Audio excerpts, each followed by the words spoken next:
नमस्कार, सगरमाथा टेलिभिजनको प्रस्तुति एसटिभी चार्टमा यहाँलाई स्वागत छ। म सुनिल दाहाल।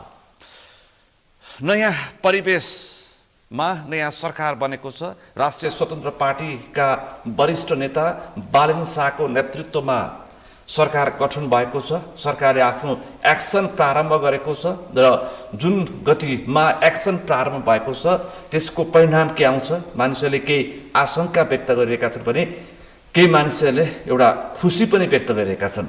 अब के साँच्चै मुलुक बन्ने दिशातर्फ उन्मुख भयो त? बालन नेतृत्वको सरकारले अब के साँच्चै मुलुक बनाउँछ त? सम्भावना छ। हाम्रै पालामा यो मुलुक बन्ने सम्भावना सुरु भएको हो त? जस्ता यावत खालका विषय प्रसङ्गहरूमा आम मानिसहरूमा तल्लो तहमा बहस प्रारम्भ भएको छ। विभिन्न खालका आशंकाहरू व्यक्त भएका छन्। राजनीतिक, आन्तरिक भू राजनीति, बाह्य राजनीति, भू राजनीति र त्योसँगै आन्तरिक राजनीति। पुराना राजनीतिक दलहरू यतिखेर रक्षात्मक अवस्थामा पुगेका छन्। उनीहरूको संसदमा अत्यन्तै न्यून उपस्थिति देखिएको छ। उनीहरू सबै मिल्दाखेरि पनि राष्ट्रिय स्वतन्त्र पार्टीसँग कुइनो जोड्न सक्ने अवस्था छैन। त्यसकारण प्रतिपक्ष कमजोर जस्तो देखिँदैछ। त्यसकारण रासोपासँग अब झन्डै 2/3 जनमतले गर्न सक्ने प्रशस्तै कामहरू र सम्भावना छ र चुनौती पनि त्यस्तै खालको छ। देश बनाउन कहाँबाट प्रारम्भ गर्ने र रोडम्याप के? बालन शाह कम बोल्छन्, कम देखा पर्छन् र काम कस्तो गर्छन्, यो पनि आशंका छ। आज हामी मुलुकको समग्र अहिलेको पछिल्लो आम मानिसहरूको चिन्ता, सम्भावना र चुनौतीमा केन्द्रित रहेर छलफल गर्दैछौँ। आजको यो छलफलमा मसँग सहभागी हुनुहुन्छ उज्यालो नेपाल पार्टीका नेता ज्ञानेन्द्र घले।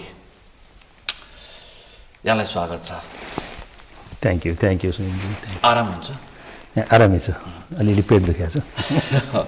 अब भर्खरै निर्वाचन सकिएको छ। तपाईँ पनि नुवाकोट 2बाट उज्यालो नेपाल पार्टी अथवा कुलमान घिसिङको पार्टीबाट चिन्ह लिएर तपाईँ पनि चुनावी मैदानमा हुनुहुन्थ्यो। नुवाकोट 2मा दौडधुपमा अलिकति अस्वस्थ हुनु स्वाभाविक हो।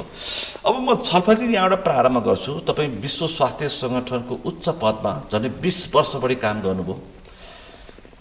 तपाईँले युरोप बनेका पनि देख्नुभयो र युरोपको शक्ति सञ्चय पनि देख्नु भएको छ। तपाईँ नेपाल जस्तै भूपरिवेष्टित देश हैन, स्विजरल्यान्डमा बसेर काम गर्नुभयो जेनेभामा, र तपाईँले भू राजनीति पनि देख्नुभएको छ, स्वास्थ्य, शिक्षा, रोजगारीको अवस्था पनि देख्नुभएको छ। त्यो पनि एउटा शक्तिशाली विकसित देशबाट विश्वका धेरै देशहरूको तपाईँले एक किसिमको चित्र देख्नु भएको छ। तपाईँ नेपाल आउनुभयो, चुनावमा प्रतिस्पर्धा गर्नुभयो, थोरमा बहुत मत पनि लिएर आउनुभयो। अब के गर्ने? म छलफल यहाँबाट प्रारम्भ गर्छु, त्यसपछि खास विषयमा प्रवेश गर्छु। Thank you सुनिलजी। यहाँले त छोटोमा शब्दहरूमा नै समराइज गर्नुभयो। अब मैले के गर्ने भन्दाखेरि अब भर्खर 2-3 हप्ता भयो चुनाव सकिएको, अनि चुनावको परिणाम पनि यहाँले भन्दै हाल्नुभयो। थोर बहुत मत पनि आएको थियो, राम्रै भएको थियो होइन। म खुसी छु, बडो अनुभव भयो। अब के गर्ने भन्दा त अब म नेपाल फर्किएको छु, नेपाल बनाउने, नेपालमा बसेर काम गर्ने, र अब म पार्टीसँग पनि आबद्ध छु। यहाँले भनिहाल्नुभयो म उज्यालो नेपाल पार्टीको टिकट लिएर नुवाकोट क्षेत्र नम्बर 2 जहाँ मेरो आफ्नो घर, मेरो वासस्थान, मेरो जन्म थलोमा मैले चुनाव लडेँ र धेरै साथीहरू बनाएँ। त्यहाँ साथीहरूसँग त मैले अब त्यो चुनावको बेलाको लागि मात्र सीमित थिएन। त्यसैले त अब आफ्नो गाउँ, आफ्नो क्षेत्र र आफ्नो देशमा बाँकी मेरो समय, मेरो जीवनको समय, ऊर्जावान समय दिन भनेर आएको छु। अब कसरी दिनु सकिन्छ कोसिस गर्दै जान्छु र केही न केही दिनु सक्छु होला नि त, त्यही नै आशा छ। अब स्वदेशमै बसाइ, अब विदेशमा नबस्ने, त्यो त नेपालमै बस्ने, नेपालमै के काम गर्ने? यस, त्यो मेरो त्यही नै इच्छाले नै, त्यही चाहनाले नै मेरो लामो संयुक्त राष्ट्र सङ्घ अन्तर्गत विश्व स्वास्थ्य सङ्गठनमा मेरो भएको एउटा पर्मानेन्ट जुन मेरो रोजगारी भनौँ या जबलाई मैले राजीनामा दिएर नेपाल फर्केको भने अवकाश प्राप्त भएर होइन कि राजीनामा दिएर तपाईँ नेपाल फर्किएको हो। देश बनाउने हुटुटी बोकेर कुलमान घिसिङको पार्टीसँग अथवा कुलमानसँग जोडिएर चिन्ह लिएर चुनाव लडेर मुलुक बनाउने जोस जागर र त्यो हुटुटीका साथ तपाईँ नेपाल फर्किनु भएको? अब यसरी लिउँ, म त यो जेएनजी आन्दोलनपछि नै म नेपाल फर्केको हुँ। जेएनजी आन्दोलन पछाडि तपाईँले के कहाँनिर छोयो? त्यही आन्दोलनले नै छोयो। त्यही आन्दोलन छोयो, किनभनेदेखि म अब 20औं-30औं वर्षदेखि धेरै देशहरूमा विदेशमा बसेर काम गरेँ र अझै मेरो 8-10 वर्ष बाँकी थियो। त्यो पनि जे घटना भयो त्यो एउटा विपत्स घटना भयो नि यहाँ। त्यसले गर्दाखेरि कुनै पनि नेपालीहरू चाहे स्वदेशमा होस् विदेशमा होस् उनीहरूले त्यो देख्न नसक्ने अवस्था थियो नि त। त्यसले गर्दाखेरि जब हाम्रो भाइ बहिनीहरूले बलिदान दिए, त्याग दिए र उनीहरूले जुन देखाए कि हाम्रा भाइ बहिनीसँग त्यो छ आफ्नो देशको लागि त्याग्न, बलिदान दिन र देश बनाउन उनीहरूले चाहिँ अगाडि बढे भनेपछि अब म जस्तो 20-30 वर्ष विदेशमा बसेर काम गरेको जुन मानिसहरू छन् हामीसँग के अनुभव छ भनेपछि अब फर्किनु पर्यो, सहयोग गर्नु पर्यो। अब फर्किनुपर्छ, सहयोग गर्नुपर्छ र आफ्नो अनुभव अब नेपालमा कहाँनिर सकिन्छ त्यो योगदान गर्नुपर्छ। त्यही नै एउटा सोचले म नेपाल फर्केँ। कुलमान घिसिङकै पार्टीमा चाहिँ किन जोडिनु भयो? पार्टी चाहिँ यत्रा थिए, नेपाली कङ्ग्रेस थियो, नेकपा एमाले थियो, नेपाली कम्युनिस्ट पार्टी थियो, अझ त्योभन्दा पनि तपाईँहरू जस्तो एउटा सेक्टरमा सफल अब विश्व दुनियाँ बुझेको जानेको र काम गरेको अनुभवलाई राष्ट्रिय स्वतन्त्र पार्टीले पनि चुनाव चिन्ह दिइहाल्थ्यो। यस्तो भयो तपाईँ कुलमानसँग कसरी जोडिनु हो? यस्तो भयो, जब म यहाँ 2 महिना बसेँ यो जुन सेप्टेम्बरको घटनापछि लगतै आएर 2 महिना बसेँ। त्यो बेलामा मैले सबैजसो अहिले नाम चलेका या अहिले सत्तामा भएका जस्तो हाम्रो गृहमन्त्रीजी नै हुनुहुन्छ सबैसँग मैले भेट गरेँ र सबैलाई मेरो आफ्नो तर्फबाट चाहिँ म तपाईँले सुदन गुरुङलाई पनि अहिलेको गृहमन्त्रीलाई पनि भेट सबैलाई छलफल भन्दा पनि मेरो आफ्नो इच्छा व्यक्त गरेँ सबैलाई। म यहाँ केही गर्न इच्छा लिएर आएको छु र म कुनै पनि सहयोग गर्न या दिन तयार छु भनेर मैले सबैमा गएँ र त्यो मध्येमा मैले कुलमानजीलाई पनि भेटेँ। अनि कुलमानजीले चाहिँ के गर्नुभयो भनेदेखि ल आउनुहोस् सँगै काम गरौँ भन्नुभयो। अनि मैले भने अब म पोलिटिक्समा र पोलिटिक्स गर्न त आएको होइन, म त सहयोग गर्न आएको हो भने। अनि उहाँले चाहिँ मलाई त्यसो भएदेखि मलाई हाम्रो यो स्वार्थ सम्बन्धीको एउटा घोषणापत्रमा केही लेखिदिनु पऱ्यो भनेपछि ल ठिकै छ त, मेरो आफ्नो जुन तिम्रो भनौँ न मेरो एरिया नै त्यही हो, तपाईँको क्षेत्र या तपाईँको सेक्टर त्यही नै हो भएको हुनाले स्वाभाविक तपाईँले त्यसलाई स्वीकार्नु हो। केही साथीहरूसँग मिलेर हामीले घोषणापत्रमा स्वास्थ्यको एउटा कम्पोनेन्टलाई चाहिँ लेख्नका सहयोग गरेँ। त्यसमा पनि अब हामीले विभिन्न पार्टीहरूको घोषणापत्रहरूलाई हामीले त्यसलाई केलाएँ र हेर्दाखेरि सबै एउटा पपुलिस्ट जनतालाई चाहिँ यो जुन भन्छ नि हामी यो गर्छौँ त्यो गर्छौँ भने, तर त्यो कुनै रियलिस्टिक थिएन र त्यसलाई हामीले यसो सोचेँ यसलाई चाहिँ रियलिस्टिक रूपमा चाहिँ के गर्न सकिन्छ, सर्ट टर्ममा के गर्न सकिन्छ, मिडियम टर्ममा के गर्न सकिन्छ, लङ टर्ममा के गर्न सकिन्छ, के गर्दाखेरि चाहिँ हाम्रो देशको स्वास्थ्यमा टोटल ट्रान्सफर्मेसन ल्याउन सकिन्छ भन्ने हिसाबले चाहिँ त्यो एउटा पेपर जुन त्यो घोषणापत्रमा कन्ट्रिब्युट गरेँ। तपाईँले नेपाल हेरेर त्यो घोषणापत्रमा स्वास्थ्यको बारेमा लेख्नुभयो कि विदेश हेरेर? यसमा यस्तो हुन्छ किनकि तपाईँले त देख्नु भएको छ, कति देख्नु भएको छ, सुन्नु त पक्कै पनि भएको छ।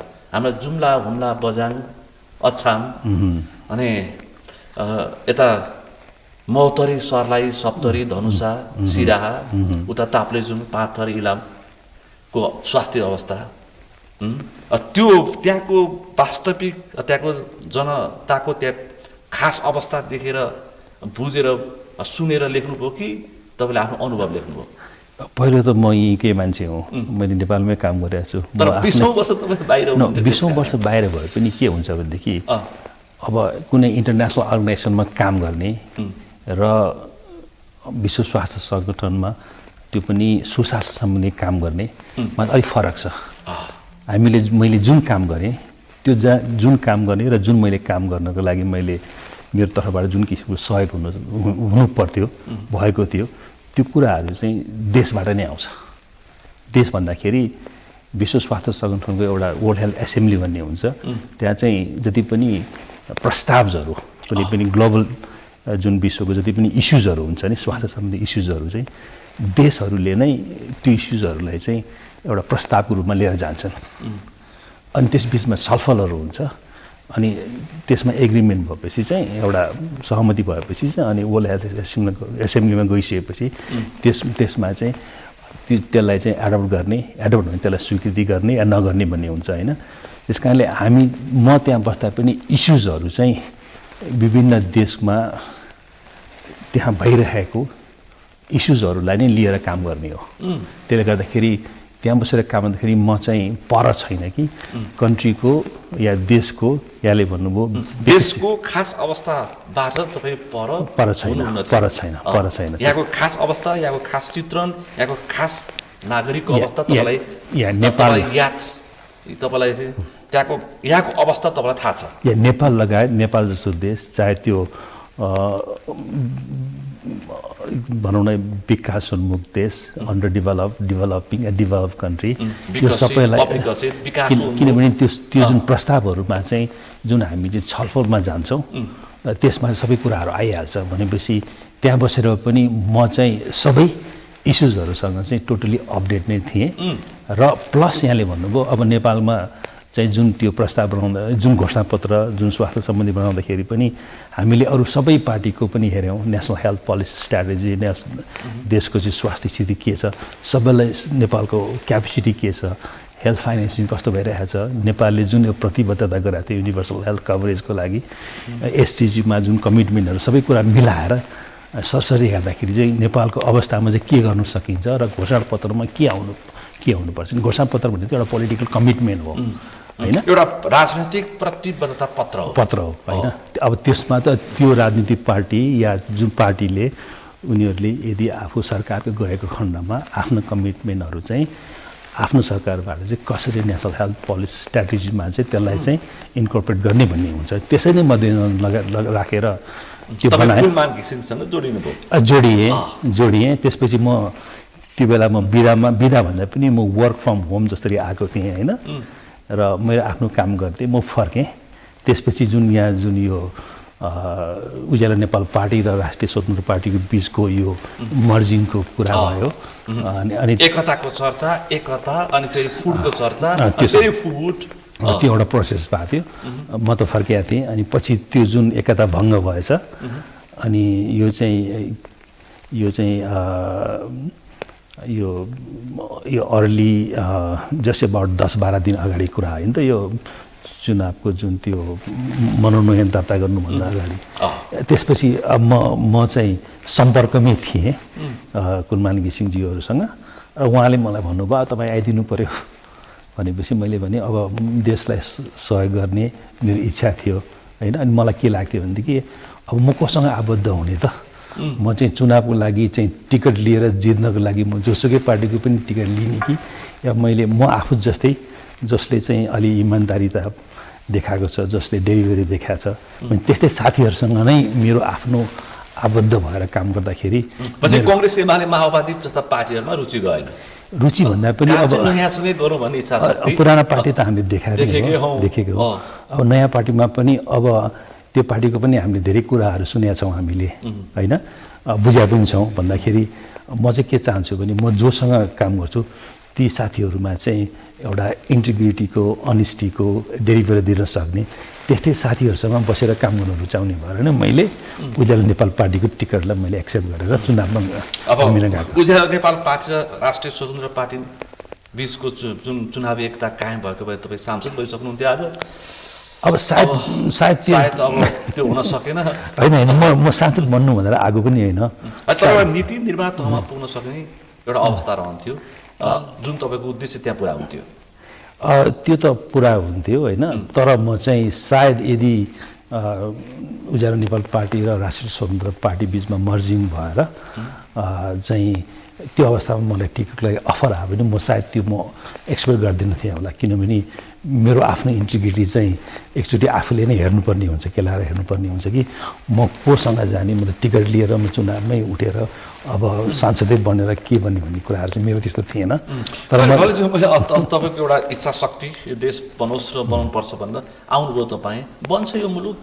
अब फागुन 21 पछाडि अथवा जेएनजी विद्रोह, त्यस पछाडिको सुशीला कार्की नेतृत्वको सरकार, त्यसपछि फागुन 21 को निर्वाचन, राष्ट्रिय स्वतन्त्र पार्टीको त्यो प्रचण्ड बहुमत, त्यसपछि बालेन शाह प्रधानमन्त्री। बालेन शाह प्रधानमन्त्री भएको 1 हप्ता बितेको छैन, अनि त्यस पछाडि अहिले जुन जुन एक्सन देखिएको छ, यो एक्सन तपाईँ लाग्छ देश बन्छ भन्ने कुरा?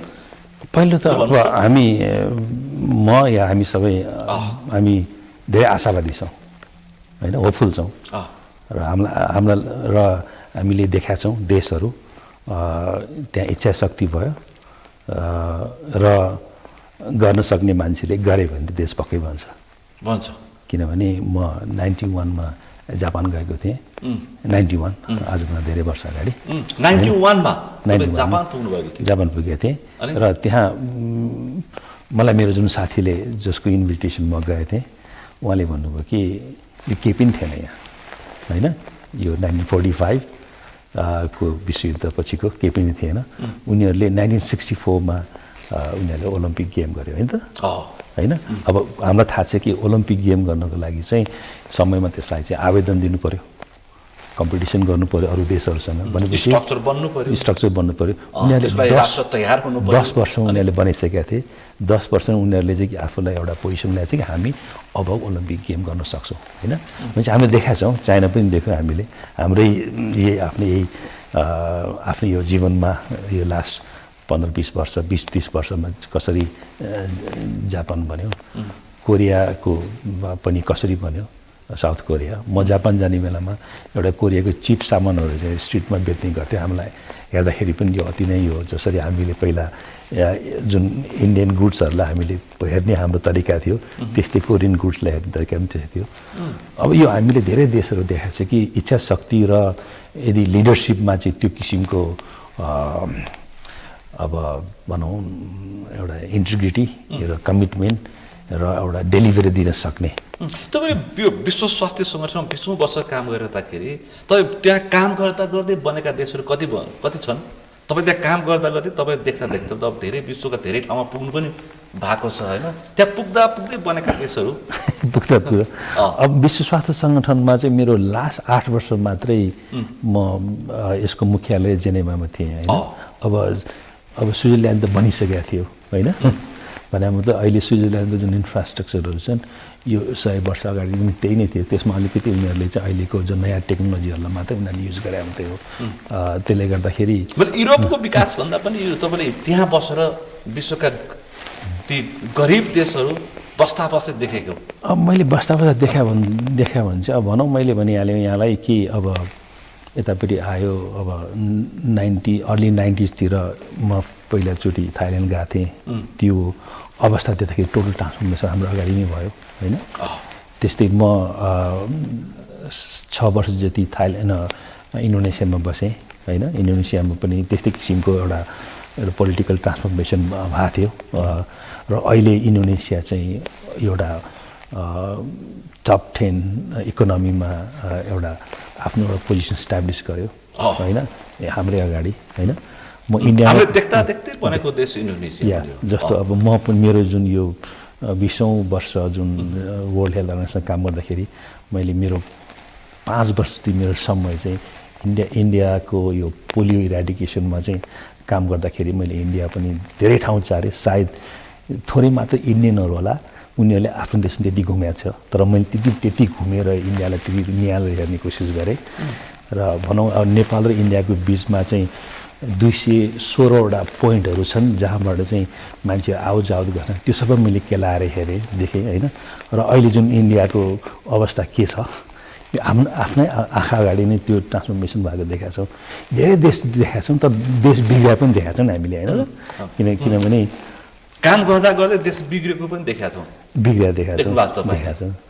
जसरी अब म म्यानमारमा पनि काम गरेँ होइन।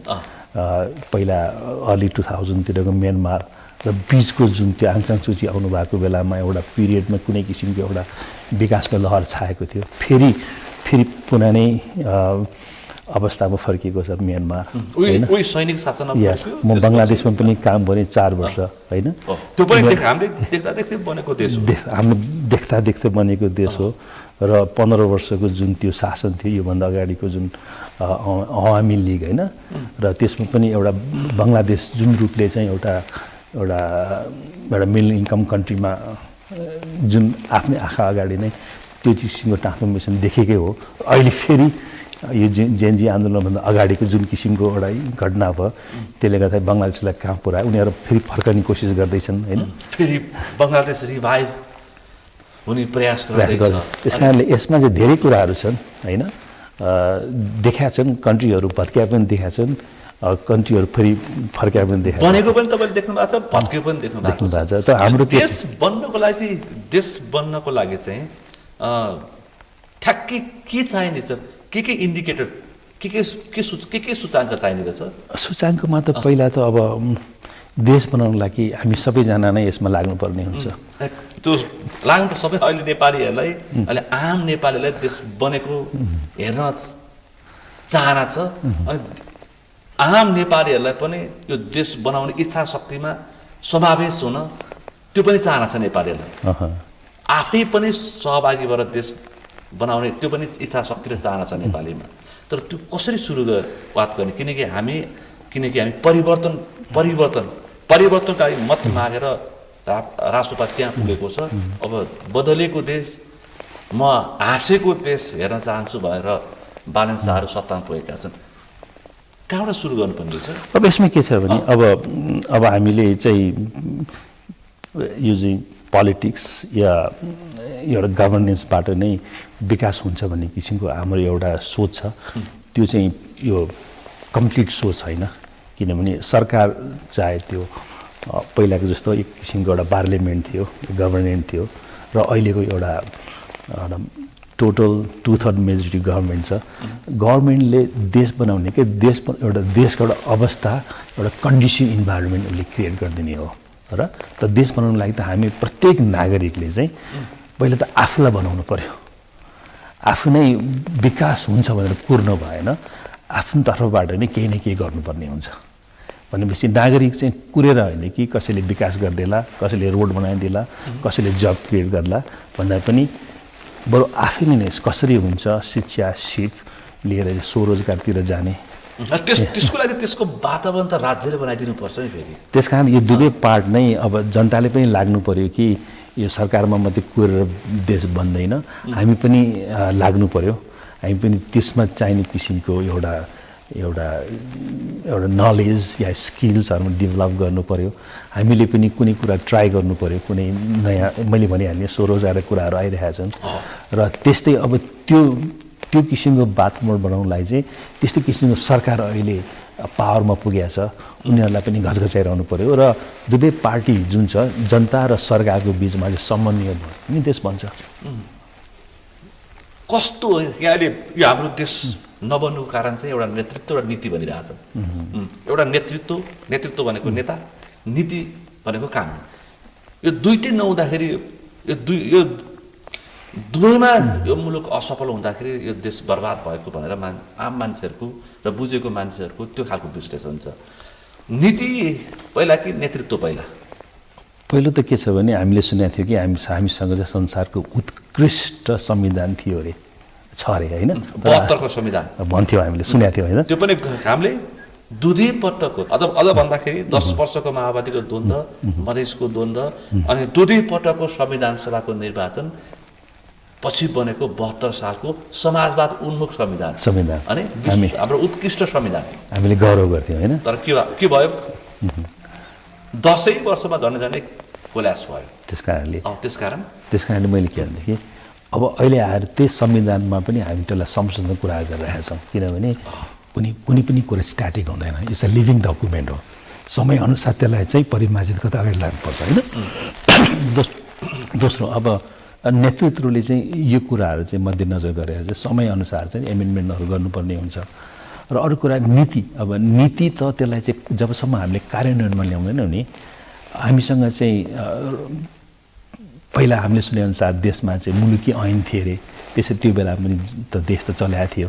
त्यसपछि अब जुन फर्मल रुल्स रेगुलेसनहरू आए होइन, तर त्यसलाई कसरी कार्यान्वयनमा लिएर जाने होइन, कुरा के छ भनेदेखि चाहिँ आइडियोलोजीलाई चाहिँ कसरी रुल्स रेगुलेसन र त्यसपछि पोलिसी स्ट्राटेजी एक्सन प्लान र त्यसलाई चाहिँ विभिन्नवटा मोनिटरिङ फ्रेमवर्कहरू हुनुपर्ने हुन्छ। सबैलाई त्यो एकाउन्टेबल फ्रेमवर्कमा ल्याएपछि नै सबैले काम गरेपछि मात्रै नै रिजल्ट आउने हुन्छ नि त होइन। त्यस कारण यो के हुन्छ भनेदेखि यो सबै अब सरकारले एउटा कन्डिसन इन्भाइरोमेन्टहरू क्रिएट गरिदिने, चाहिने नीति नियमहरू लिएर आउने, त्यसलाई चाहिँ कार्यान्वयन लिएर जाने, त्यसलाई ओभरसाइट गर्ने, मोनिटरिङ गर्ने, अनि त्यो किसिमको इन्भाइरोमेन्ट भएपछि अनि जनताले नागरिकले अनि त्यो किसिमको इन्भाइरोमेन्टलाई चाहिँ प्रोपरली युज गरेर त्यसलाई चाहिँ उपयोग गरेर अनि आफ्नो तर्फबाट चाहिँ के गर्नुपर्ने हो आफूले नै गर्नुपर्ने हुन्छ नि त। यो सरकारले नै गर्ने होइन कि सरकार वातावरण बनाइदिसकेपछि नागरिकले त्यसको दायित्वबोध गर्नु नागरिक पनि जिम्मेवार बन्नु पर्यो। जिम्मेवारी नीति चाहिँ कस्तो चाहियो अब यहाँ, किनकि बालन सरकार नीति बनाउने कुरा ल्याएको छन्। अब सुन्नुभएको छ 100 दिनमा 100 काम होइन, अब 101 वटा करार गरेको छ होइन। रासोपाले राज्यसँग त नागरिकसँग 101 वटा करार गरेको छ। उसले बाचा पत्र पनि बनाएको छैन, प्रतिबद्धता पत्र पनि बनाएको छैन, घोषणा पत्र पनि बनाएको छैन। करार पत्र भनेको त्यो चाहिँ अब एक किसिमको त्यो चाहिँ अन्तिम बाचा पत्र भन्दा पनि फरक पर्दैन, त्यस्तो गरेको छ। अब कहाँबाट सुरु गर्नुपर्छ रासोपा? तपाईँ यस्तो बुझेको बौद्धिक मान्छे, विश्वको जनसङ्ख्या अवस्था सबै बुझेको, कस्तो रोड म्याप चाहिएको छ हामीलाई मुलुक बन्नको लागि? अब मलाई के लाग्छ भने जसरी जुन हामीले यो 100 जुन बाचा पत्र भनौँ, प्रायोरिटी लिस्ट या के आयो नि त, यसलाई चाहिँ हामीले अब यसलाई चाहिँ अब immediate short term refer agenda भनौँ कि या यसलाई चाहिँ बाचा पत्र करार पत्र भनौँ कि या यो चाहिँ अब राष्ट्रिय स्वतन्त्र पार्टीको घोषणा पत्रसँग चाहिँ एलाइन भएको भनेका छन् होइन, त्यो आफ्नो ठाउँमा छ होइन। तर यो चाहिँ एउटा लिस्ट हो होइन, एउटा लिस्ट हो। यसलाई चाहिँ हामी के भन्छ भने जुन मेरो आफ्नै अन्डरस्ट्यान्डिङमा पनि एउटा सबभन्दा माथिल्लो लेभल के छ भने एउटा रिजल्ट फ्रेमवर्कमा चाहिँ माथिल्लो चाहिँ एउटा सबैभन्दा माथि इम्प्याक्टपुट आउँछ होइन, त्यसपछि आउटकम हुन्छ होइन, अनि त्यसपछि आउटपुट हुन्छ, त्यसपछि अनि अब यो जुन छ नि अब यसलाई कुनमा लिने एउटा एक्टिभिटी भनेर चाहिँ सबभन्दा लोएस्ट लेभलको एउटा गर्नुपर्ने कामहरू हो होइन। अब कसरी यो जुन 100वटा पोइन्ट्सहरू चाहिँ त्यो रिजल्ट फ्रेमवर्कमा ल्याएको छ, अनि यो काम यदि भनौँ ल यसले चाहिँ 100% कम्प्लिट भयो भने यसले कस्तो किसिमको आउटकम दिन्छ, त्यो आउटकमले कस्तो किसिमको इम्प्याक्ट ल्याउला भन्ने कुरा त हेर्न नै बाँकी छ होइन। तैपनि यो चाहिँ सरस्वती रासोपाको 100वटा त्यो बाचा पत्र हेर्नुभयो? मैले हेरेँ। ती बाचा पत्र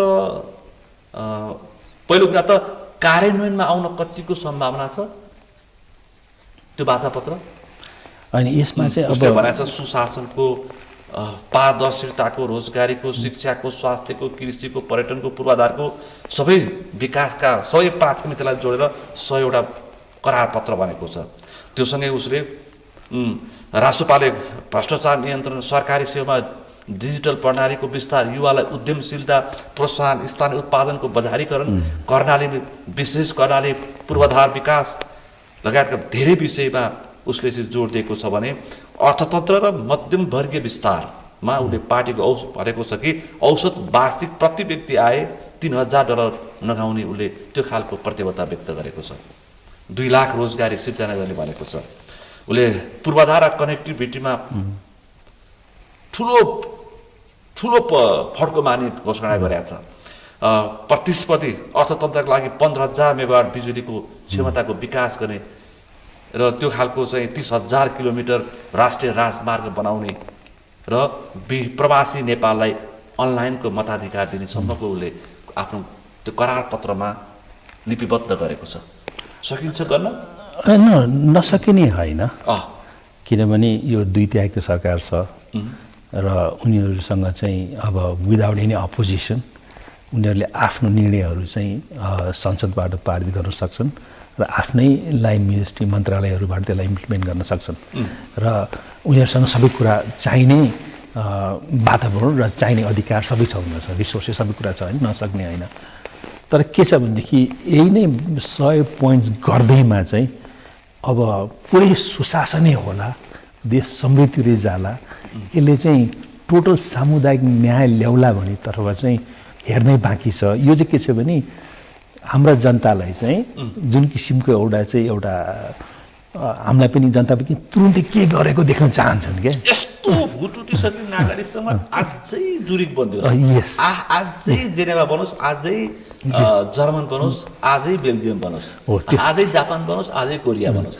त्यस्तो उटुटी छ बालेन आएपछि बन्छ त्यसकारण पपुलिस्ट एजेन्डा बेस घोषणापत्रलाई चाहिँ यसरी एउटा एक्सन पोइन्ट कम्प्याक्टमा लिएर गएको छ होइन तर त्योभित्र चाहिँ सब्सट्यान्सको कमी छ है त्यो भन्न चाहन्छु म जस्तो भनौँ यहाँले भन्नुभयो अब एउटै कुरा गर्नु मेरो क्षेत्र त स्वास्थ्य क्षेत्र भयो होइन स्वास्थ्य पनि छोएको छ यसले भनेको छ कि अब पहिलो त के भनेको छ उसले चाहिँ अब जुन सर्भिसलाई कसरी इम्प्रुभ गर्ने विपन्न वर्गलाई सर्भिस हेल्थ सर्भिसमा कसरी एक्सेस गराउने भन्दाखेरि 10% जुन त्यो हस्पिटलका जुन त्यो बेड्सहरू चाहिँ बिरामीलाई चाहिँ प्रोभाइड गर्ने भनेको छ त्यो पनि असहाय गरिब जनसङ्ख्यालाई असहाय त्यो सेवा दिने भनेको छ र यसमा एउटा सानो कुरा भन्न चाहन्छु कि अब नेपालमा डेटाले नि के हुन्छ नि 20% जनता चाहिँ अझै पनि गरिबीको रेखामुनि छ अब 10% बेड 20% जनता चाहिँ गरिबीको रेखामुनि छ अब यसको कन्ट्राडिक्सन हेर्नुहोस् एउटा दोस्रो अहिले पनि देशमा चाहिँ यो नेपालमा चाहिँ 57% जुन टोटल स्वास्थ्यमा बिरामीमा उपचारमा खर्च हुने चाहिँ जनताको आफ्नो पकेटबाट आउँछ आफ्नो पकेटबाट 50 हाइएस्ट छ र 4 देखि 5 लाख नेपालीहरू चाहिँ यो बिरामी उपचार गराउनेमा खर्चले गर्दाखेरि सर्वस्व गएका छन् गरिबीको रेखामुनि गएका छन् एउटा क्याटास्ट्रोफी एक्सपेन्सेस त्यो चाहिँ स्वास्थ्य उपचारको कारणले नै 57% छन् त्यो प्रतिशत जनसङ्ख्या चाहिँ गरिबीको रेखामुनि गएको छ अब भन्नुहोस् यो 10% बेडले के 20% गरिबीको रेखामुनि भएको जनता र ओभरअल 57% हाम्रो टोटल हेल्थ जुन एक्सपेन्डिचर चाहिँ जनताको पकेटबाट गइरहेको छ 4-5 लाख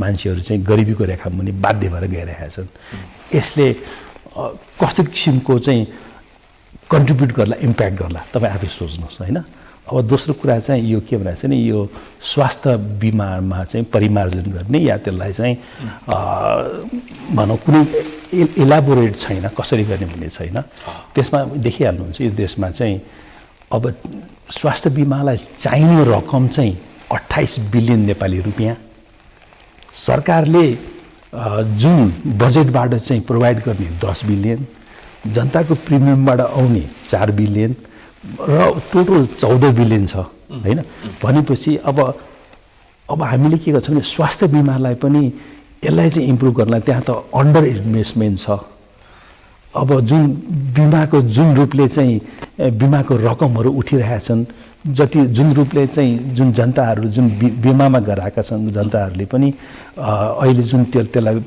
रिन्यू गर्ने जुन छ त्यो पनि घट्दो अवस्थामा छ त्यसलाई कसरी चाहिँ अगाडि बढाउने होइन देशकै कुरा गरौँ हाम्रोमा चाहिँ यो विकासोन्मुख देशहरूमा सबभन्दा थोरै हाम्रो गभर्मेन्ट एक्सपेन्डिचर छ नि अन हेल्थ छ भने मतलब हाम्रो देशको जुन बजेट छन् यो जुन देशको बजेटबाट चाहिँ 5% भन्दा कम नै स्वास्थ्यमा खर्च हुन्छ र हाम्रो देशले 25 वर्ष अगाडि नाइजेरियाको अबुजा भन्ने एउटा सहरमा चाहिँ एउटा प्रतिबद्धता गरेको थियो त्यो अबुजा डिक्लेरेसनमा चाहिँ यो चाहिँ जनतालाई चाहिँ essential health service universal health coverage पुर्याउनको लागि चाहिँ कम्तीमा 15% चाहिँ यो जुन हाम्रो बजेटबाट चाहिँ हामी स्वास्थ्यको लागि खर्च गर्छौँ भनेको छ अहिले 25 वर्षमा पनि 5% नै पुगेको छैन भने यस्तो जुन स्ट्रक्चरल यो ट्रान्सफर्मेसन गर्नको लागि चाहिँ त्यो लिस्टबाट त आउँदैन होइन। जस्ट मैले यहाँ जस्ट एउटा इक्जाम्पल दिएँ यहाँलाई। त्यस कारणले अप्टिमिस्टिक पनि छौँ या छु। अब यो त लिस्ट हो, यो चाहिँ 2-3 महिनाभित्रमा गर्ने भनेका छन्, तर सरकारसँग त 5 वर्षको समय छ नि त। सरकारले यसबाट केही सिक्न सक्छन्। यसलाई 5 वर्षको समय भनेको चाहिँ देश बनाउन सक्ने समय हो, पक्का समय हो। यसमा चाहिँ यो एउटा बेस बन्छ कि देश बन्ने अथवा देशै बनिसक्छ? बेस पनि बन्छ अनि देश बन्नको लागि चाहिँ त्यसले चाहिँ एउटा परिणाम देखाउने अवस्थामा लिएर जान्छ। कि अब हाम्रो देश त भूपरिवेष्टित देश, तपाईँ जेनेभा बसेको होइन, स्विस पनि अथवा स्विजरल्यान्ड पनि त भूपरिवेष्टित देश। अब त्यो एक किसिमले चाहिँ विश्वकै विकसित देशमध्ये एउटा। हाम्रो जस्तो यो भूपरिवेष्टित देश, यो ल्यान्ड लक देशहरू बन्नको लागि चाहिँ के गर्नुपर्छ तपाईँको अनुभवमा? अब मैले सुनेको छु कि यो ल्यान्डलक भन्ने कन्सेप्ट चाहिँ धेरै पुरानो कन्सेप्ट हो। यो ल्यान्डलक भनेको चाहिँ के हो? पहिला मान्छेले के परेको छ भने ल्यान्डलक भनेको चाहिँ बन्दै नबन्ने, बन्नै नसक्ने। त्यो चाहिँ पहिलाको यो पुरानो यो भाष्य भन्छ नि यसलाई, कि जुन बेला चाहिँ जति पनि यो ट्रेड्सहरू चाहिँ समुद्रमा एक्सेस भएको देशहरूले नै गर्ने गर्थे होइन त सबै कुरा चाहिँ। किन ट्राभल पनि अब हामीले सुनेको थियौँ कि हाम्रा यो राणा कालका एक सबैभन्दा नाम चलेको जङ्गबहादुर पनि बेलायत जाँदाखेरि चाहिँ समुद्री मार्गबाट गएका थिए होइन। अब कति महिना लाग्यो होला होइन। नेपालबाट इन्डिया गएर इन्डियाबाट चाहिँ साउथ अफ्रिका, तल अफ्रिकाको टुप्पामा पुगेर फेरि माथि एटलान्टिक ओसन हुँदै माथि आउनु पऱ्यो होइन त। त्यो अवस्थाको भाष्य यो ल्यान्डलक भन्ने चाहिँ। अब रिसेन्टली जुन हाम्रो यो प्रेसिडेन्ट हाम्रो चाइनाको राष्ट्रपति आउनुभयो, उहाँले चाहिँ यो ल्यान्ड लिङ्कको कुरा आयो। यो ल्यान्ड लिङ्कको कुरा उहाँले उद्घोष गर्नुभयो। त्यस कारणले यो जुन ल्यान्ड लक या एक्सेस द सी भन्ने चाहिँ यो पुरानो कन्सेप्ट हो होइन। त्यसले गर्दाखेरि ल्यान्ड लक हुँदैमा देश बन्नको लागि समुद्रसँग जोडिनै पर्छ भन्ने छैन।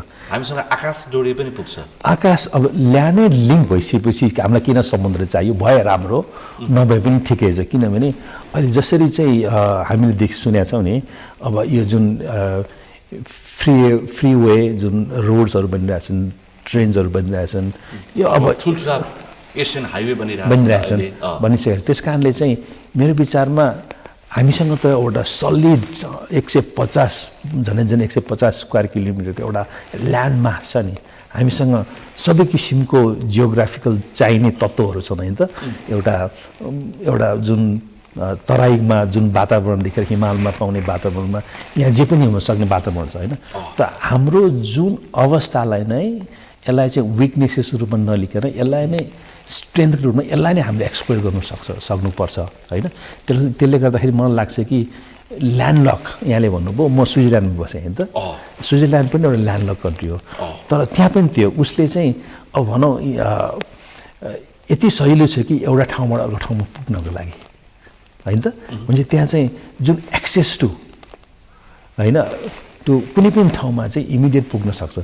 त्यस कारणले हाम्रो जुन पूर्वाधारहरू इन्फ्रास्ट्रक्चर्सहरू त्यसरी नै डेभलप गर्नुपर्ने हुन्छ। अहिले केही रूपमा भइरहेको छ। अब आउने गभर्मेन्टसँग चाहिँ त्यो गर्ने सक्ने अब एउटा शक्ति छ। अब त्यसको लागि अब उनीहरूले चाहिँ एउटा रिसोर्सेस जुटाउनु पर्ने हुन्छ। मुख्य कुरा के छ भने हाम्रो देशमा चाहिँ हाम्रो बजेट सानो छ, त्यसमा पनि अब विकासको लागि बजेट धेरै थोरै, यो छर्ने प्रवृत्ति छन् होइन। त्यसले गर्दाखेरि कसरी अहिले रासपाले सत्ताको बागडोर सम्हाल्दै गर्दाखेरि अब हाम्रो आर्थिक सूचाङ्क कस्तो छ भन्दाखेरि मुद्रास्फीतिमा हाम्रो 3.25% छ।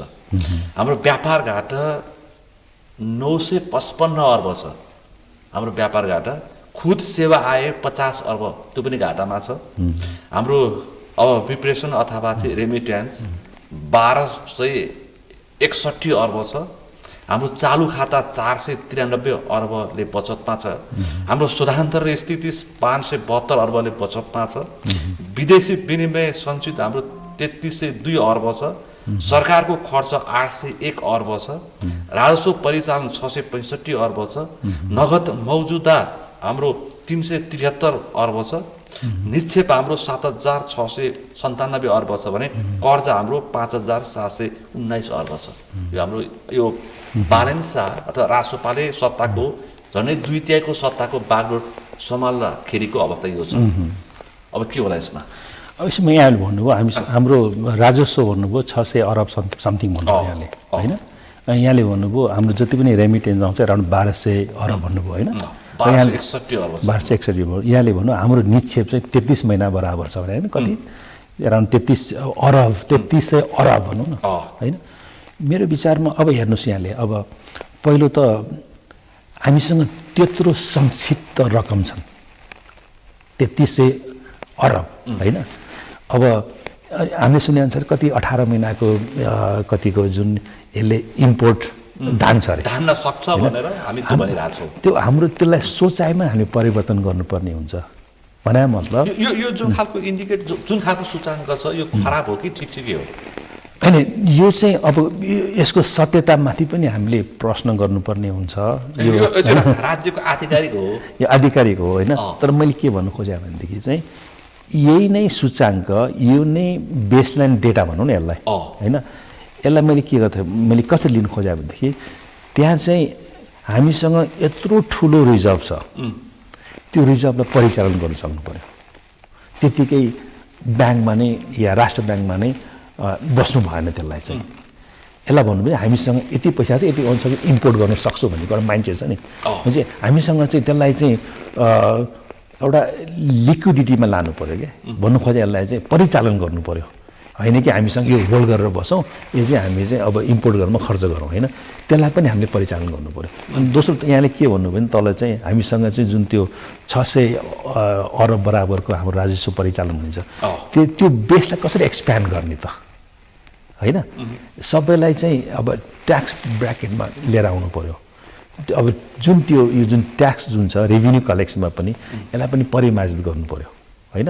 होला अब अहिलेको सरकारले सोच्या होला कि अब हाम्रो अर्थमन्त्रीजीले अब अहिले के गर्छु, ट्याक्सलाई कसरी एक्सप्यान्ड गर्ने अनि ट्याक्स कहाँ कसरी घटाउने, त्यो हिसाबले गर्दा यो जुन ट्याक्सको बेसलाई कसरी बढाएर लिएर जाने, संचित रकमहरूलाई कसरी त्यसलाई चाहिँ प्रयोग गर्ने देशको विकासको लागि। र दोस्रो कुरा भनौँ रेमिटेन्सबाट आउने पैसालाई चाहिँ कसरी स्ट्राटेजी युज गर्ने। त्यो रेमिटेन्सबाट जुन 1200-1300 अर्ब आइरहेछन् त्यो चाहिँ एक किसिमको ब्लड एन्ड स्वेट मनी हो। हाम्रो देशको भाइ बहिनीहरूले, दाजुभाइ दिदीबहिनीहरूले चाहिँ देशको कुनै लगानी बिना नै आफ्नै रगत पसिनाले विदेशमा गएर त्यस्तो किसिमको एउटा मेन्युअल काम गरेर पठाएको पैसा हो। त्यसलाई कसरी प्रयोग गर्ने? यो त भयो गलेछ। तर फेरि अहिले जुन देखेको छ नि मध्यपूर्वमा हाम्रा अधिकांश दाजुभाइहरू भनेको मध्यपूर्वमा छन्। त्यहाँ अशान्ति छ। तिनीहरू फर्कियो भनेदेखि त यो त हामीलाई डरलाग्दो अवस्था हुँदैन?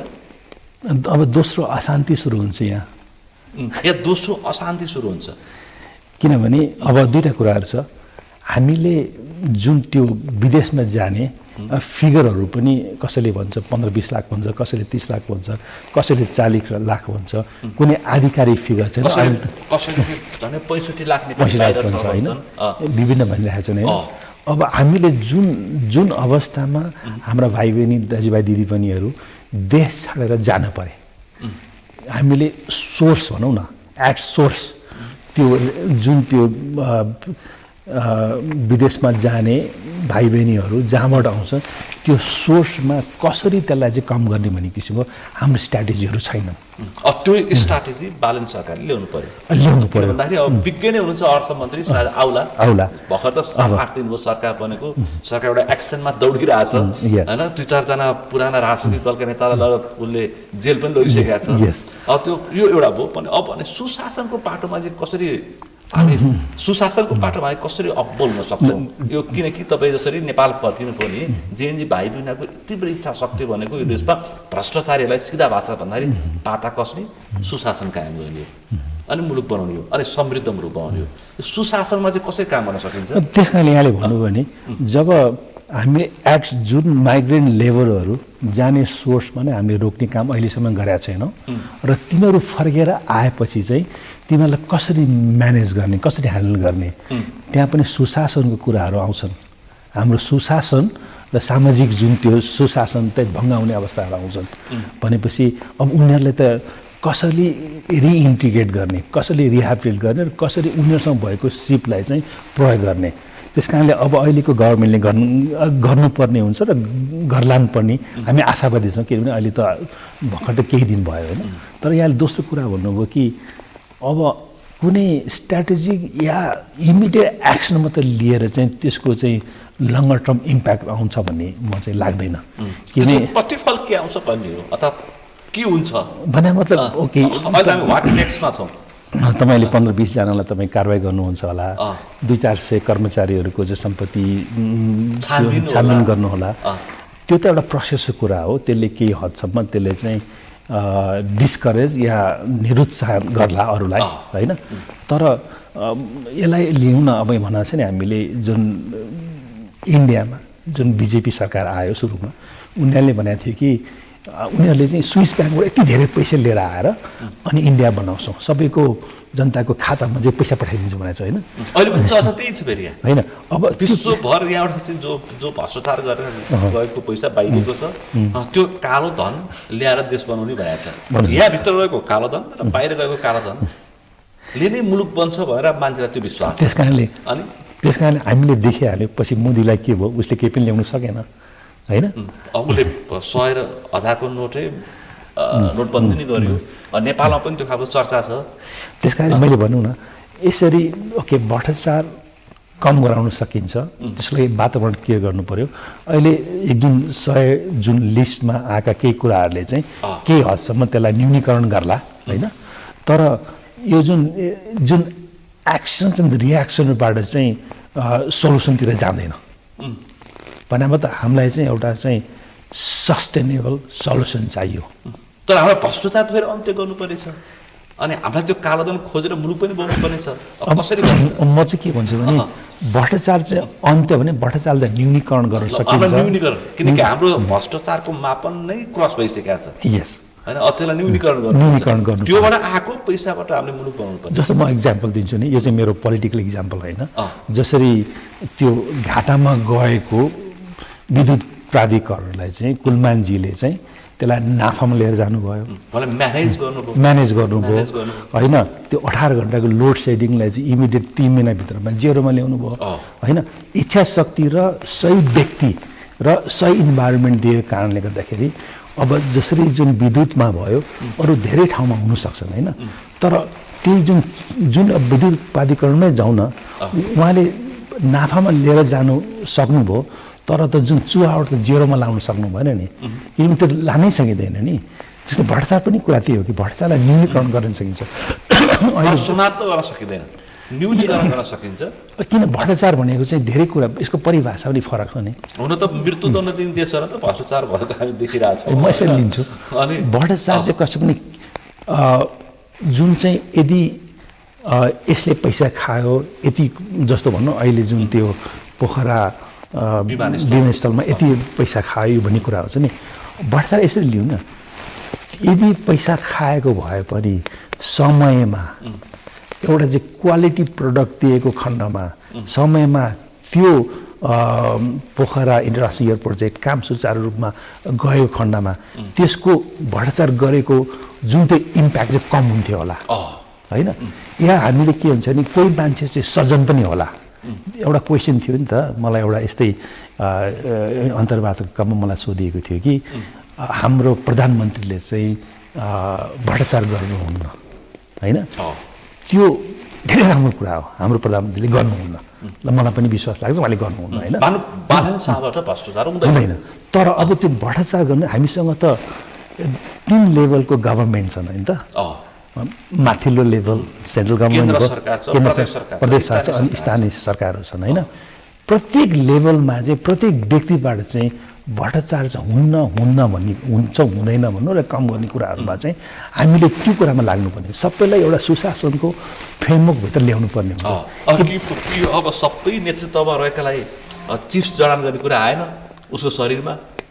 अनि त्यसको लागि त अहिले जुन किसिमको एउटा ट्रान्सपरेन्सी कुराहरू आइरहेका छन् या डिजिटल गभर्नेन्सको कुराहरू आइरहेका छन् यो जुन लिस्टभित्र छन् यसले पनि सरकारी सेवा कम्प्लिट डिजिटल प्रणालीको विस्तार गर्ने यसले पनि न्यूनीकरण गर्न सकिन्छ अहिले जुन किसिमको एक्सनहरू भइरहेको छ नि तपाईँलाई कस्तो लागिरहेछ अनि मलाई चाहिँ कस्तो लाग्छ नि यो चाहिँ आम मान्छेले रमाइलो रूपमा लिइरहेछ नि हाम्रो नेपाली जनता त यो त हाम्रो चाहिँ कस्तो भने हामीलाई चाहिँ एउटा आर यु इन्टरटेन्ड भन्ने किसिमको छ नि दे आर भेरी तिनीहरूलाई के चाहन्छ भने उनीहरू चुप्लाएर बस्न चाहन्छ कसैले के गरोस् कसैको के राम्रो धेरै होस् या कसैको चाहिँ जे होस् चलायमान होस् केही न केही घटनाक्रम सुन्न हेर्न पाइरहेछ नेपालीको त्यो एउटा ह्याबिटै बनिसकेको ह्याबिट छ र अनि हामीमा के छ भने अरूलाई चाहिँ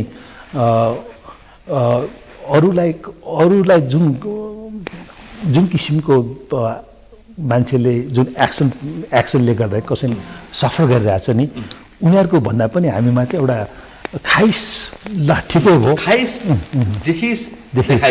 देखाइदियो र हामी चाहिँ ईर्ष्यावादी आफू पनि नगर्ने अरूको चाहिँ राम्रो पनि देख्न नचाहने र उसको चाहिँ नराम्रो भयो भने हामी खुसी हुने भन्दाखेरि मेरो विचारमा अहिले हाम्रो सोसाइटी जनताको माइन्डसेट त्यही छ त्यस कारणले म चाहिँ के भन्छु भने यी एक्सनहरू चाहिँ के हदसम्म चाहिँ अब फ्युचरमा पोजिसन होल्ड गर्ने विभिन्न त यसले चाहिँ एक किसिमको खबरदारी गर्छ जसरी जुन दोस्रो दिनको जुन जेनजी आन्दोलनमा भयो विभिन्न व्यक्तिहरूको घरहरू जलाइयो यो त गलत त भएको थियो त्यसले पनि एक किसिमको खबरदारी गर्यो यसले पनि एक किसिमको खबरदारी गर्छ तर यसको कन्सिक्वेन्सेसहरू छानबिन 23 र 24 दुवै हुनुपर्छ अब देखिस र देखाइदिए भन्ने भन्दा पनि अब बनाउनु पर्यो त्यो त यहाँले जुन ल्याउनु भयो अब जुन त्यो जुन कार्की आएको रिपोर्टको कुरा गर्नुभयो त्यो त पहिला त मच ब्यालेटेड धेरै ढिलो आयो त्यो त सुशीला कार्की गभर्मेन्ट आफैले ल्याउनु पर्ने त्यो चुनाव अगाडि नै ल्याउनु पर्ने होइन नल्याउनु पनि एउटा ठुलो कुलमान घिसिङ सदस्य हुनुहुन्थ्यो मन्त्री परिषदको त्यस कारण अब दायित्व हो होइन अब कुलमानजीको पनि दायित्व होला तर यसको चाहिँ अब के हुन्छ नि हेड अफ द गभर्मेन्ट त सुशीला कार्कीजी आफै हुनुहुन्थ्यो होइन उहाँलाई जुन एउटा रेस्पोन्सिबिलिटी दिएको थिए जुन जेनजीहरूले उहाँलाई सरकारमा लिएर गएर त्यो नै चुनाव अगाडि ल्याउन सक्नु भएन एउटा कुरा कुलमान नै यो मन्त्री परिषदमा कुलमानको आवश्यकता र औचित्य तपाईँ देख्नुहुन्छ मेरो विचारमा यो चाहिँ यो प्रश्न कस्तो लाग्छ भनेदेखि मैले यो सामाजिक सञ्जालमा पनि देखाएको छु कि कुलमानजी त अब उहाँको त आफैले भनिसक्नुभयो कि म देशै चलाउँछु देशलाई नै सुशासन सामाजिक न्यायबाट समृद्धि लिएर जान्छु होइन तर अब उहाँलाई चाहिँ एउटा बेलिटल भन्छ अङ्ग्रेजीमा उहाँको जुन त्यो एउटा भनौँ न कुलमानजीले के गर्नु सक्छ भन्दा पनि उहाँलाई चाहिँ यो एउटा भाष्य के हुन्छ उहाँले यो गरे ठिक होला होइन तर मेरो विचारमा यसरी अब एउटा पार्टीलाई एउटा मेन स्ट्रिम पोलिटिक्समा लिएर गएर देशै बनाउँछु सुशासन लिएर आउँछु सामाजिक न्याय गर्छु भन्ने मान्छेलाई चाहिँ कुनै एउटा प्रतिद्वन्दी भनौँ न पार्टीको चाहिँ एउटा पोर्टफोलियो भन्ने कुरा त्यो चाहिँ मेरो विचारमा त्यो प्रश्न नै ठिक होइन आफैले पार्टी बनाएर आफैले नेतृत्व गर्नुपर्छ होइन मानु कि अब रासोपाबाट छुटेको ठिकै हो पहिलो त अब यसमा फेरि एउटा क्वेसन हुनु पहिलो त अब म त फेरि त्यसको अगेन्स्टमा नै थिएँ कि किन राष्ट्रिय स्वतन्त्र पार्टीसँग सम्मिलित हुनु पर्या थियो अनि पहिलो किन फर्केको पहिला आम मान्छेको प्रश्न यो त्यस कारण कुलमान डुबेको भनिरहेछ किन रासोपासँग मिलेको किन फर्केको त्यस कारण कुलमान डुबेको नारै हो चुनाव त्यसमा के थियो भनेदेखि मैले कतै एउटा इन्टरभ्यू पनि भनेको थिएँ अब किन सम्मिलित हुन जानु पर्यो भन्दाखेरि चाहिँ अब पुरानो पार्टीहरू यदि नयाँ पार्टीहरू एकजुट नभएको खण्डमा चाहिँ फेरि पुरानो पार्टी नै फर्किने हो र जेनजीहरूको एक किसिमको इच्छा आकाङ्क्षालाई चाहिँ एउटा मध्यनजर गरेर उहाँहरू मिल्न गएको हो मेरो आफ्नै होइन अरू कुरा आइडियोलोजी सबै कुराहरूलाई चाहिँ छोडेर मिल्नु जानुभएको थियो होइन तर त्यहाँ त्यो 10-12 दिनमा के भयो भन्ने कुरा त हामीले सामाजिक सञ्जालबाट पनि सुनेकै थियौँ होइन पछि उहाँ फर्किनु भयो। म त के भन्छु भने एउटा पार्टी इस्टाब्लिस गरेर एउटा इन्टिग्रिटी र डेलिभरी गरिसकेको एउटा इन्स्टिट्युसन एउटा व्यक्तिले चाहिँ एउटा अर्को पार्टीसँग चाहिँ मात्र इमोसनल्ली जेएनजीको चाहना, त्याग, तपस्या, अपेक्षा लिएर त्यो सम्मिलित जानु भन्ने कुरा चाहिँ एक किसिमको एउटा इमोसनल रेस्पोन्स मात्रै थियो। आम पब्लिकको चाहिँ के थियो भन्दाखेरि बालनी शाह, रवि लामिछाने र कुलमान घिसिङ चाहिँ एउटै पार्टीमा एउटै पार्टीमा बसेर एउटै पार्टीको नेतृत्व गरेर एउटै पार्टीमा बसेर यो देशको सत्ताको बागडोर सम्हालेर देश बनाएको हेर्ने इच्छा राखेको त्यो त अनि नेपालीहरूको आम नेपाली हेर्नुहोस् त्यो खालको भइदियो भने आज के हुन्थ्यो? आज के हुन्थ्यो जनमत? अनि त्यो त हो, 2 तिहाई होइन झन् 3 तिहाई पुग्न सक्थ्यो। त्यो किसिमको इच्छा जनमानसको पनि थियो, जेएनजीको पनि थियो। तर यहाँले अघि एउटा बागडोर भन्नु पनि त्यहाँ 3वटा बाघ थियो क्या, एउटा रवि बाघ, एउटा बालेन बाघ, एउटा अब कुलमान बाघ। अब तपाईँ 3वटा बाघलाई राख्दाखेरि तर त्यो बाघहरू बिचमा पनि एउटा जुन एक किसिमको समझदारी, त्यो मिल्नुभन्दा अगाडि पनि एउटा समझदारी हुनु पर्थ्यो या भएको थियो र समझदारी ब्रेक नहुने किसिमको वातावरण तयार हुनुपर्ने हुन्थ्यो। त्यस कारणले यो 3वटा बाघलाई चाहिँ सँगै राख्दाखेरि एक किसिमको एउटा एक्सर्साइज र होमवर्क नपुगेको हो कि जस्तो मलाई लाग्छ। त्यस कारणले मलाई के लाग्छ कुलमानको राजनीति अब अथवा तपाईँको राजनीति के हुन्छ? होइन, म त राजनीति गर्नुभन्दा आएको पनि होइन म चाहिँ अब तपाईँ त एक किसिमले पोलिटिसियन होमिसक्नु भएको छ। उज्यालो नेपाल पार्टीबाट चुनाव लड्नुभयो तपाईँ, मैले भनिसकेँ थोर बहुत मत पनि प्राप्त गरिसक्नुभयो, त्यो पनि एउटा जनताको जनमत हो। होइन, म राजनीति गर्न आएको होइन भन्दाखेरि म चाहिँ देशलाई सेवा गर्न आएको। एउटा माध्यम चाहियो नि त, माध्यम चाहियो। त्यसमा एउटा प्रश्न आएको थियो कि तपाईँ सामाजिक कार्य गर्दै आउनु भएको थियो, तपाईँ किन राजनीति जानु पर्यो भन्दाखेरि मैले के भने सामाजिक कार्य गर्थेँ। ओके, मैले हस्पिटल बनाएँ, क्लिनिकहरू बनाएँ, यो गरेँ त्यो गरेँ, त्यो चाहिँ मेरो पेटी शान्तिनो काम त म गरिरहन्छु नि त। त्यसले चाहिँ यदि अघि मैले भनिहालेँ नि, यदि म सांसद भएर गएको खण्डमा मैले 2टा कुरा भनेको थिएँ। एउटा यहाँले चाहिँ नेपालको जुन स्वास्थ्य अवस्था चाहिँ अति नै नाजुक अवस्थामा छ होइन, त्यहाँ अन्डर इन्भेस्टमेन्ट छ। भने मतलब स्वास्थ्यमा हुनुपर्ने जुन राष्ट्रको बजेटबाट चाहिँ धेरै कमी छ, 5% कम छ भनेपछि त्यसमा पहल गरेर चाहिँ जुन जनताले पाउनुपर्ने एसेन्सियल हेल्थ सर्भिसेसहरू के गर्दाखेरि जनताले शिक्षा, स्वास्थ्य, रोजगारीमा चाहिँ उनीहरूले आफ्नो अपनत्व, आफ्नो अधिपत्य जमाउन सक्छन्? के गर्दाखेरि हामीले मैले थाहा पाउँदाखेरिको पुरानो होस् या नयाँ, सबैको एउटै नारा स्वास्थ्य, शिक्षा, रोजगारी। अब हेर्नुहोस् न, यसो यहाँले भन्नुभयो हामी चुनावमा जान्छौँ होइन, हाम्रो नारा नै स्वास्थ्य, शिक्षा र रोजगारी भन्छ होइन। तर जब हामी गभर्मेन्टमा जान्छौँ हाम्रो प्रायोरिटीहरू पनि छुट्टै हुन्छन् होइन।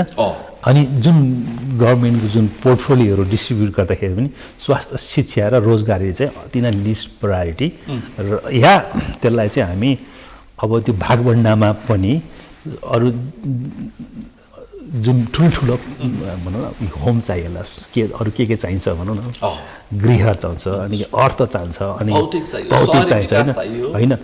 तर चुनावको बेलामा घोषणापत्रमा भनेको कुरा त स्वास्थ्य, शिक्षा, रोजगारी हो नि होइन। तर त्यसलाई चाहिँ योभन्दा अगाडिका विभिन्न गभर्मेन्टले पनि एउटा लिस्ट प्रायोरिटी थियो होइन, किनभने चुनावी एजेन्डा थियो पहिलो प्राथमिकता, सरकार बनेपछि त्यो अन्तिम प्रायोरिटी। अनि त्यसमा चाहिने इन्भेस्टमेन्टको कुरा हुन्छ। मैले भनिहालेँ 25 वर्ष अगाडि मैले 48 साल अलि मलाई अनुभव छ। आज 82 को फागुन 21 निर्वाचनको पनि यही छ कि स्वास्थ्य, शिक्षा, रोजगारी यस यो मुलुकको। त्यस कारणले जब 25 वर्ष अगाडि नै नेपालले प्रतिबद्धता गरेको थियो कि हामीले एउटा प्राथमिक उपचार, primary health service, universal health services, essential health सर्भिसेसहरू जनतालाई पहुँच पुर्याउनको लागि चाहिँ हाम्रो बजेटबाट चाहिँ 15% खर्च गर्छ भनेको छ। तर त्यत्रो प्रतिबद्धता देखाएको चुनावी दौरानमा जब मन्त्री परिषद गठन गर्दाखेरि जुन लिस्ट प्रायोरिटी हो र बजेट अलोकेसन पनि सबभन्दा लिस्ट प्रायोरिटी। अहिले पनि सुन्नुमा आएको छ कि राष्ट्रिय योजना आयोगले जुन किसिमको एउटा बजेट सिलिङ दिएको छ स्वास्थ्य मन्त्रालय, त्यो चाहिँ 10 अरब कम छ अरे। एराउन्ड पहिला 51 अरब जति हुनुपर्ने, मैले 41 भने मतलब अहिले त्यसले गर्दाखेरि जुन त्यो स्वास्थ्यमा हुने जुन त्यो गभर्मेन्ट अलोकेसन 1%ले कम हुँदैछ, 5% झन्झनै 5.4% हुन्छ। उल्टो यो बढ्नुपर्ने हो, उल्टो घट्दो छ, घट्दो छ होइन, बढ्नुपर्छ। बढ्नुपर्छ। म अन्तिममा छु, अब यो मुलुकको लागि चाहिँ हामीले भनेको छ नि, हाम्रो स्रोत भनेको चाहिँ बिजुली अथवा पानी, त्यसपछि कृषि र प्राकृतिक स्रोत साधन नै भनेको छ हाम्रो, अनि पर्यटन। यति देश बन्छ हाम्रो, यति हाम्रो स्रोत यति हो। मैले यसमा भनेको चाहिँ हाम्रा यी त स्रोतहरू हो, यी फिजिकल स्रोतहरू हो होइन। यो पनि मैले सुनेको छु। यो कम्प्लिट स्रोत हो हाम्रो यो देश बनाउने, हाम्रो देश पर्यटन, कृषि र पानी अथवा ऊर्जा। अहिले त्यस कारण यो चारवटाले चाहिँ, जुन चारवटा पर्यटन, कृषि, पानी, ऊर्जा भन्नुभयो नि, तर म चाहिँ कर्छु नि त्योभन्दा पनि ठुलो ऊर्जा के छ त भन्दाखेरि ह्युमन रिसोर्सेस, म्यान पावर। हाम्रो युवा शक्ति खाडीको र मलेसियातिर गएका छन् हेर्नुहोस् है। अब यो जुन ऊर्जा शक्ति चाहिँ हामीले चाहिँ एउटा थ्रो अवे प्राइसमा, अति नै चिप लेबर होइन मा चाहिँ बेचिराखेका छौँ, त्यसलाई यदि यिनै होल्ड गर्नु सक्ने वातावरण बनाएर त्यही ऊर्जा शक्तिले नै परिचालन गर्नु सक्यो भनेमा चाहिँ देश बन्छ, नत्र देश बन्दैन। रवि बालेलले वर्षमा 12 लाख फर्काउँछु भनेको छन्, हेरौँ। त्यसको लागि चाहिँ अब मैले भनिहालेँ, अब अघि शिक्षाको स्वास्थ्यको कुरा गरेँ, शिक्षामा नै ट्रान्सफर्मेसन ल्याउनु पर्ने हुन्छ। हाम्रा स्कुल्सहरू चाहिँ कागजी शिक्षामा सीमित छन् र जुन कागजी शिक्षाले गर्दाखेरि सिप रहित भन्नु या विदाउट सिप निहित हामीले चाहिँ म्यान पावरहरू प्रड्युस गरिरहेका छौँ। यदि हामीले चाहिँ हाम्रो शिक्षा नीतिमा नै ट्रान्सफर्मेसन लिएर आएर र चाहिँ जब 12 क्लासमा बच्चाहरू स्कुलमा निक्लिन्छन्, उनीहरूसँग चाहिँ एउटा कागजी ज्ञान र एउटा सिपमूलक ज्ञान भएको खण्डमा चाहिँ उनीहरूले चाहिँ आफ्नै ठाउँमा नै के गर्न सक्छन्, स्वरोजगार गर्न सक्छन् या आफ्नो पढेको र आफ्नो सिप अनुसारको कामहरू खोज्न सक्छन्। व्यावहारिक शिक्षा बारेसाले बुझ्नु पर्यो। अब त्यसलाई चाहिँ mandatory, not optional, not a piecemeal approach. यो चाहिँ हाम्रो शिक्षा नीतिमा नै टोटल अनिवार्य शर्त व्यावहारिक शिक्षा चाहियो। व्यावहारिक शिक्षा चाहियो। यो भू राजनीतिले नेपाल अस्थिर पार्छ। अब पनि त्यही भू राजनीतिको रोड म्यापमा यो सरकारसम्म मान्छेहरू भनिरहेछन्। यो के हो? यो त्यही हो। अब भू राजनीति तपाईँ युरोपबाट फर्केको, अब तपाईँलाई पनि त्यही भन्दैनन् फेरि यति लामो समय युरोपमा बसेर काम गर्यो, फेरि अथवा बाहिर देशहरूमा बसेर काम गर्यो, विश्व स्वास्थ्य सङ्गठनमा बसेर काम गर्यो, ऊ पनि त्यही अनुसार परिचालित भएर आएको हो कि भन्दैनन् मान्छे? त्यो त होइन। त्यो खालको छ कि किसिमको त्यो खालको भाष्य बनिरहेको छ। यो के हो? यसबाट हामीले कसरी उम्किने अथवा यथार्थ के हो? अब भू राजनीति भन्दाखेरि नि हामीले के हुन्छ भने, अब जुन रूपले हाम्रो नेपाल एउटा भूगोल फिजिकल्ली दुईटा महाशक्तिको बीचमा, त्यो पनि एउटा स्ट्राटेजिक लोकेसनमा चाहिँ अवस्थित छ। यो नेपाली जनता, नेपालको धर्मसँग यो सम्बन्ध छैन। यो हाम्रो स्ट्राटेजिक फिजिकल लोकेसनले गर्दाखेरि यो परापूर्व कालदेखि नै जसरी हाम्रो पहिला के भन्छ अंशु वर्माले भू राजनीतिलाई नै को दबावमा र त्यस नै ख्याल गरेर नै आफ्नो छोरी भ्रिकुटीलाई चाहिँ तिब्बतको एम्परर सन्चुन कम्पोलाई दिनु पर्यो, होइन त? हामीले त्यहाँ पनि लिएर जाउँ न, होइन? त्यस कारणले अब भू राजनीतिक कुरा गर्दाखेरि अब जयप्रकाश मल्ललाई पनि अब त्यो बेलाको इस्ट इन्डिया कम्पनीले पनि सहयोग गर्न खोज्या नै थिए, होइन? भने मतलब यो जुन भू राजनीति भनेर चाहिँ यो चाहिँ परापूर्व कालदेखि र जबसम्म नेपालको एक्जिस्टेन्स भइरहन्छ यो चलि नै रहन्छन्। त्यसको लागि त नेपालको जुन यो अखण्डता, यो सोभरेनिटीको आँच नहुने कुराहरू चाहिँ आफ्नो छिमेकी, जसलाई चाहिँ छिमेकी आफ्नो फिजिकल छिमेकी या छिमेकी राष्ट्र चाहिँ ती रहिरहन्छन्, होइन? अब यो अहिले जुन खालको चर्चा छ, एमसिसी पास भएपछि अब एसपिपी आउँछ, अमेरिकन सैन्य क्याम्प नेपालमा बस्छ, कहाँ बस्ने भनेर लोकेसन म्यापिङ भइसक्यो जस्ता अनेक खालका अझै पनि बजारमा चर्चा छन्। त्यो सम्भावना छ त? पहिला यसो लिन्छु मैले। अब यो चाहिँ के छ भने यहाँ चाहिँ अब हाम्रो आन्तरिक विभिन्न शक्ति समुदाय या व्यक्तिहरू पनि केही हदसम्म चाहिँ यहाँ चाहिँ शान्ति भङ्ग गर्नलाई र आफ्नो वर्चस्व कायम गर्नको लागि पनि केही न केही रूपमा चाहिँ गरिरहेका छौँ। त्यहाँ परास्त गर्न हामीले के गर्नु पर्यो अब? परास्त गर्नको लागि चाहिँ हामी नेपालीहरू चाहिँ सबैमा चाहिँ के हुनु पर्यो भने नेपालको एक्जिस्टेन्सको लागि, नेपालको शान्ति सुरक्षाको लागि चाहिँ हाम्रो एउटा कमन युनिफर्म अन्डरस्ट्यान्डिङ र हाम्रो तर्फबाट चाहिँ हामीले कहिले पनि हाम्रा इमिडिएट नेबर्सको अगेन्स्टमा जानु हुँदैन, इक्वल रिलेसन मेन्टेन गर्नु पर्यो। राज्यका शक्ति जो छन् तिनीहरूको सामूहिक प्रतिबद्धता चाहियो। राज्यका जुन गभर्मेन्टमा छन् या विभिन्न पोलिटिकल पार्टीमा छन् या इन्डिभिजुअलले पनि राष्ट्रिय स्वतन्त्रता, अखण्डता आँच हुन पाउने कुराहरू केही पनि गर्नु पाएन र आफ्ना नेबर्सहरूलाई र फार अवे जुन सुपर पावरहरूलाई पनि गर्ने व्यवहारमा हामी स्ट्राटेजिकल्ली कसैलाई पनि आँच नहुने कामको हाम्रो किसिमको एप्रोच र स्ट्राटेजी हुनु पर्यो, त्यो अनुसार गर्नुपर्छ। ठ्याक्कै समय सक्यो। यो समय र यो संवादलाई म विशेष रूपमा आभार व्यक्त गर्न चाहन्छु। थ्याङ्क यू सुनिलजी फर यो जुन मौका दिनुभयो, धेरै धेरै धन्यवाद। बदलिएको परिवेश, बदलिएको सरकार, नयाँ पार्टीको शक्तिशाली सरकार। अब शक्तिशाली सरकारले के गर्नुपर्छ र अब प्रारम्भ कसरी गर्नुपर्छ, रोड म्याप के हो र कसरी मुलुक बन्छ। आज हामीले पछिल्लो समय यस्तै विज्ञहरूसँग छलफल गर्दै आएका थियौँ। आजको छलफलमा मसँग सहभागी हुनुहुन्थ्यो उज्यालो नेपाल पार्टीका नेता र लामो समय स्वास्थ्यको क्षेत्रमा बसेर अन्तर्राष्ट्रिय अर्गनाइजेसन सङ्घ संस्था बसेर काम गर्नुभएका व्यक्ति ज्ञानेन्द्र घलेसँग आज हामीले कुराकानी गऱ्यौँ। आजको विषय प्रसङ्ग यति नै। भोलि अर्को विषय प्रसङ्गका साथ एसटिभी च्याटलोनी बाचा गर्दै म सुनिल दाहाल पनि बिदा चाहन्छु। सगरमाथा टेलिभिजन हेर्दै गर्नुहोला। नमस्कार।